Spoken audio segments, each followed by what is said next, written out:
প্রথম দেখায় মনে হতে পারে আকাশ থেকে নেমে আসছে কোনো উল্কাপিণ্ড কিংবা অগ্নিবৃষ্টি, তবে এটি এসবের কোনো কিছুই নয়। দখলদার ইসরায়েলের আকাশে এভাবেই দেখা মিলেছে ইরানি মিসাইলের। ইসরায়েলের শক্তিশালী প্রতিরক্ষা ব্যবস্থা ভেদ করে একের পর এক সেগুলো আঘাত হেনেছে ইসরায়েলের বিভিন্ন স্থাপনায়। মুহূর্তেই ধ্বংসস্তূপে পরিণত হয়েছে সেগুলো। ধ্বংস হয়ে গেছে ইসরায়েলের মাটির নিচে থাকা সবচেয়ে বড় বাংকার। জীবন বাঁচাতে পালাতে শুরু করেছে ইসরায়েলিরা।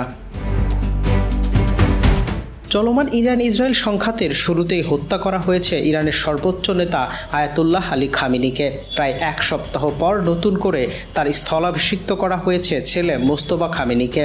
মোস্তফাকে সর্বোচ্চ নেতা ঘোষণার রাতেই এভাবে একের পর এক মিসাইল হামলা চলেছে ইসরায়েলের বিভিন্ন এলাকায়।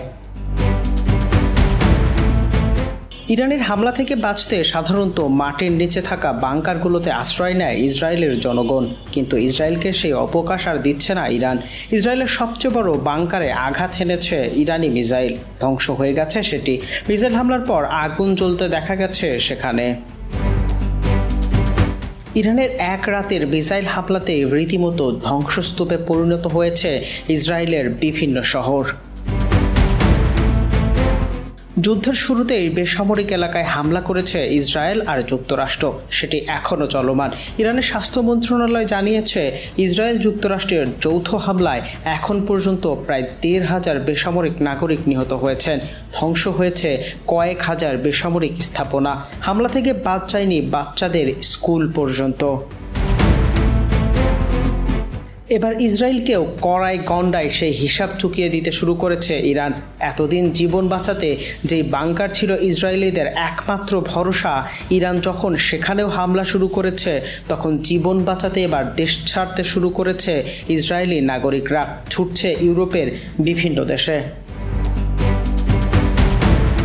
দেশ ছাড়তে বিমানবন্দরগুলোতে উপচে পড়া ভিড় দেখা গেছে ইসরায়েলিদের।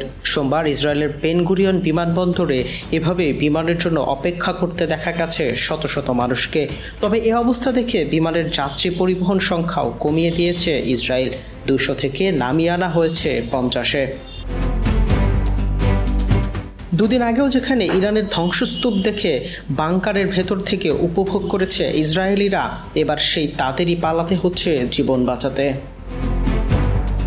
Dhaka monitor 24 news desk.